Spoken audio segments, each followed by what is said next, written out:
Como eu juntei mais de 120 mil reais investidos na bolsa de valores, mesmo não sendo rico, nem ganhando um super salário. Bom, primeiramente, meu nome é Pedro e o vídeo de hoje, ele é mais uma conversa, um vídeo aqui sem roteiro e sem filtro, explicando um pouco mais como eu consegui acumular esse dinheiro na bolsa de valores. Como vocês devem ter visto na thumbnail do vídeo, eu sou militar do Exército atualmente e já exerço essa função aí há mais de 9 anos. Estou quase indo para 10 anos de caserna. Mas o vídeo de hoje não é sobre exército nem militarismo, é sobre a minha história, beleza? Então, para contar um pouco mais da minha história, dos 6 anos que eu já invisto na bolsa de valores, como eu consegui atingir esse valor investido, eu vou ter que voltar lá no passado e explicar para vocês um pouco como que eu entrei no exército, que é o meu primeiro emprego até hoje. Então, quando eu tinha lá os meus 14 anos de idade, 15 anos de idade, o meu pai me fez essa pergunta, o que que eu queria ser, se eu queria ser militar das Forças Armadas, e ali eu já comecei a estudar para alguns concursos militares.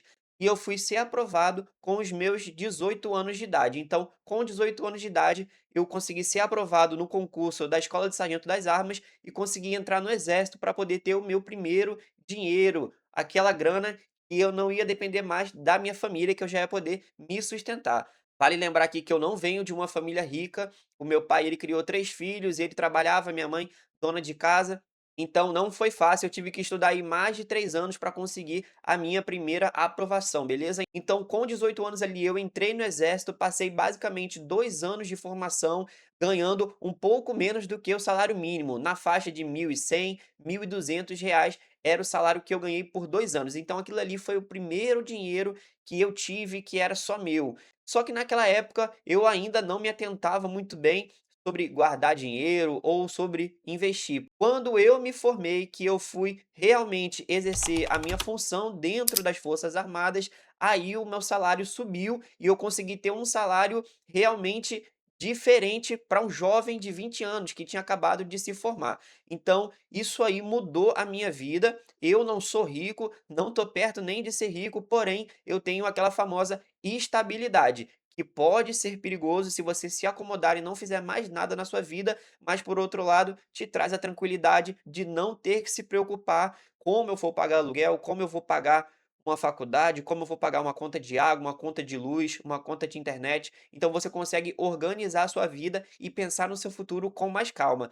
Então, se você ainda não está nesse estágio, mas pensa em estudar para concurso público ou para ser aprovado no vestibular, saiba que os estudos podem sim, têm o poder de mudar o seu futuro e mudar como vai ser a tua história dali para frente. Então, no meu primeiro ano de exército, eu fiquei pensando ali como que eu poderia fazer para rentabilizar o meu dinheiro, porque afinal de contas eu era solteiro, não tinha muitas contas para pagar e eu queria pegar aquele dinheiro que na época sobrava para poder fazer ele render mais. Só que logo de cara eu já cometi alguns erros. E eu lembro que o primeiro erro que eu cometi foi comprar ações na bolsa de valores sem estudar, sem mais nem menos. Eu só abri uma conta na corretora, comprei algumas ações, tipo Petrobras, eu lembro que era uma delas, e mais algumas outras, e coloquei lá uns R$ 800. E depois de 1, 2 meses, eu não lembro bem quanto tempo passou, mas fato é que desvalorizaram e eu fiquei aterrorizado, porque eu fiz aquilo ali sem nenhum preparo, sem nenhum estudo,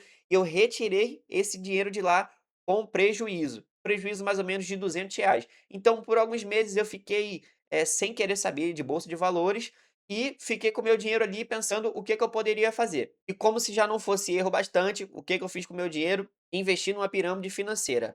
Mas vale lembrar que na época eu não tinha a ciência de que aquilo era de fato uma pirâmide financeira, eu não entendia muito daquilo, só vi que era uma empresa que aparentemente minerava Bitcoin, só que de minerar Bitcoin aquilo ali não tinha nada, né. Eu lembro que o meu primeiro investimento foi algo na casa ali de R$ 4.000, se eu não estou enganado, e eu lembro que depois de um mês teve um rendimento ali de 1.000, 1.000 e pouco, e ao invés de sacar aquele dinheiro, o que que eu fiz? Eu coloquei mais outro montante em cima. Eu sei que no final das contas, depois de 3 meses, do meu bolso tinham saído mais ou menos R$ 11.600, quase R$ 12.000. E quando foi no terceiro mês, onde eu poderia realizar um saque de R$ 3.000, quando eu fui fazer esse saque, a empresa simplesmente quebrou, a pirâmide caiu. E só ali eu fui perceber que eu tinha me metido era numa cagada e que eu tinha perdido R$ 12.000. Então imagina aí você, no seu primeiro ano ali trabalhando, você perder R$ 12.000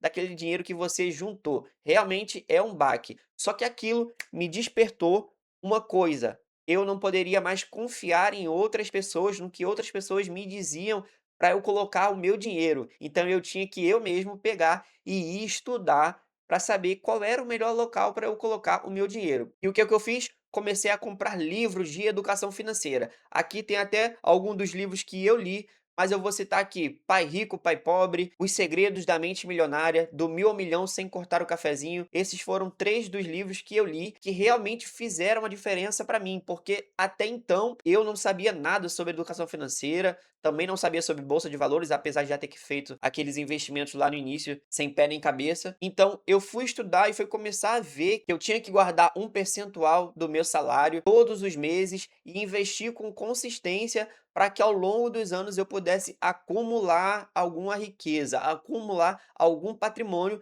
que fosse garantir a minha aposentadoria no futuro. Então, veja só, eu, mesmo sendo concursado público, no início da minha carreira, eu já pensava como seria a minha aposentadoria e que eu não poderia depender do governo, porque vai que acontecesse alguma coisa. Então, eu tinha que colocar o meu dinheiro em lugares seguros. E foi aí aonde eu comecei a acumular dinheiro ali em CDB, Tesouro Direto, que são classes de ativo de renda fixa, onde você pode colocar o seu dinheiro e receber uma taxa ali pré-fixada ou pós-fixada. O que que é uma taxa pré-fixada? É aquela taxa que você já sabe quanto ela vai render do início ao fim. Então, por exemplo, hoje a taxa Selic está em 15% ao ano. Se você contrata ali um tesouro pré-fixado que vai render 13,88% ao ano, esse vai ser o rendimento do início dele até o vencimento, mesmo que a taxa Selic fique oscilando nesse período. Mas se por acaso você não achar vantajoso, você pode fazer o investimento também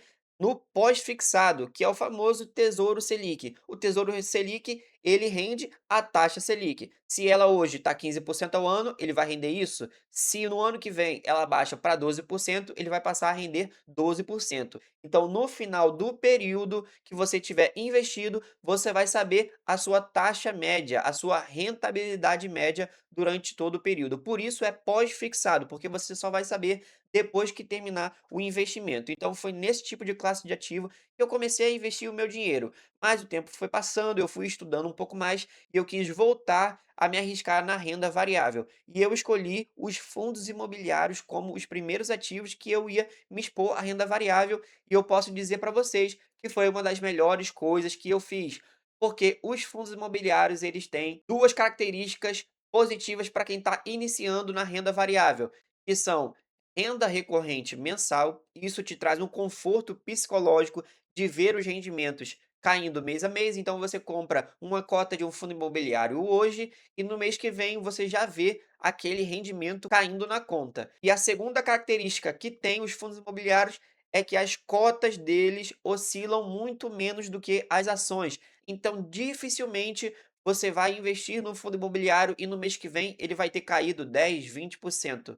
Dificilmente isso vai acontecer. Então eu comecei a acumular o dinheiro ali nessas classes de ativos, renda fixa e fundo imobiliário. E com o passar dos anos eu me senti mais confortável para investir em ações, ações de empresas pagadoras. Mas é claro que nem tudo foi flores. No início, eu investi em empresas ruins. Para vocês terem ideia, um dos meus primeiros critérios para investir em ações era que eu tinha que ter uma ação de cada setor da bolsa, e isso inclui todos os setores. Então eu saí comprando um monte de ação de cada setor e eu não parei para analisar aqueles papéis de fato. E como já era de se esperar, eu acabei perdendo dinheiro com ações do setor de varejo, acabei perdendo dinheiro com ações do setor de educação, até eu começar a estudar mais e ver que existiam setores perenes na bolsa de valores, que são as empresas do setor bancário, seguradoras, saneamento, energia elétrica e telecomunicações. Basicamente são essas empresas. Por que que elas são de setores perenes? Porque todo mês você paga uma conta de energia, todo mês você paga uma conta de internet, uma conta de água. E você também precisa utilizar os serviços bancários todo santo dia. Então, será que não faz sentido investir mesmo nessas empresas que estão presentes no nosso dia a dia? Então, realmente, esse conceito é um conceito que é real. Essas empresas, não são todas, mas elas costumam dar bons lucros. Basta você estudar um pouquinho mais para conseguir identificar que empresas são essas. Mas, por via das dúvidas, vá naquelas maiores, já conhecidas no mercado financeiro, já tem nome, que já tem histórico crescente de receita e lucro, baixo endividamento, que pagam bons dividendos. Então, tem bastante filtro aí para você aplicar e tá conseguindo investir o seu dinheiro em boas empresas, beleza? Então, o método que eu adotei depois que eu comecei a investir em ações com mais consistência foi investir em ações boas pagadoras de dividendo e com a intenção de carregar ela para o longo prazo, visando a minha aposentadoria. E dessa forma, fazendo aportes médios ali de R$ 1.000 por mês, depois de 6 anos eu consegui atingir mais de R$ 120.000 investidos na bolsa de valores. E eu vou abrir aqui com vocês na tela do meu computador a minha carteira pessoal, beleza? E aqui na tela do Investidor 10 Pro, que é o software que eu uso para compilar os meus investimentos, a gente consegue ver o meu patrimônio total atualizado de R$ 126.978,43, com um lucro total sendo de mais de R$ 35.000 e mais de R$ 6.000 recebidos em proventos nos últimos 12 meses. Olha aqui a rentabilidade de 52,37%. Então, você olhando para essa carteira aqui, não é uma rentabilidade impossível de conseguir, muito pelo contrário, muitos erros foram cometidos no início dessa carteira e essa rentabilidade poderia estar até melhor. Já perdi também dinheiro com fundos imobiliários ali, high yield, que pagavam muito dividendo, principalmente fundo de papel, também não entendia. Todos esses erros aí eu cometi no início da caminhada e até no meio da jornada, até eu começar a entender como funcionava de fato. E a verdade é que mesmo hoje, depois de 6 anos investindo, eu ainda estou aprendendo muito sobre como investir e como alocar o meu capital de forma correta. Então podemos ver aqui, ó, que do meu bolso saíram R$ 109.000, certo ou errado? Na verdade, errado, porque dentro desse valor aqui ainda está incluso os dividendos recebidos que foram aportados. Então, do meu bolso saiu cerca de R$ 90.000 até agora, que é esse valor investido aqui menos os dividendos recebidos. Podemos ver aqui nesse gráfico a evolução do patrimônio desde o início da carteira. Então aqui, como prova, vocês podem ver que eu comecei a investir em janeiro de 2020 e estamos em janeiro de 2026, onde eu completei 6 anos de bolsa de valores. Comecei aqui com um patrimônio de R$ 6.000 aplicado e esse patrimônio aqui eu apliquei em um CDB bloqueado. Em janeiro de 2021 eu tinha R$ 16.000 investidos. Em janeiro de 2022, R$ 18.000, não movimentou muito nesse período, mas daqui para frente, observem o salto que vai ter na minha carteira, porque foi onde eu comecei a estudar muito mais. Então, em janeiro de 2023, eu já tinha um patrimônio de R$ 44.000. Para janeiro de 24, eu já tinha R$ 68.000 investidos. E em janeiro de 2025, eu atingi R$ 100.000 investidos na bolsa de valores. Então, depois de 5 anos, foi onde eu consegui acumular R$ 100.000 investidos na bolsa de valores. E esse ano, em janeiro de 2026, o meu patrimônio está em R$ 126.000, quase R$ 127.000 investidos. Será que no final desse ano, no início de 2027, como vai estar a minha carteira? Eu espero que pelo menos mais do que R$ 145.000 investidos na bolsa de valores. Essa é a minha meta para janeiro de 2027. Será que eu vou conseguir atingir essa meta? Então, deixa aqui nos comentários a sua dúvida ou a sua pergunta. Já deixa o like aqui nesse vídeo e se inscreve no canal para você acompanhar mais sobre a minha jornada como investidor. Vale lembrar que eu também sou gestor financeiro com pós-graduação em gestão de investimentos e eu tenho certeza que nesse canal aqui você vai aprender mais como investir na bolsa de valores, como escolher boas ações, bons fundos imobiliários, como calcular preço-teto. Tem muita coisa boa vindo por aí. Então, deixa o like nesse vídeo, deixa o seu comentário e se inscreve para fazer esse canal crescer e a educação financeira chegar em mais pessoas. Beleza? Sem mais delongas, até o próximo vídeo.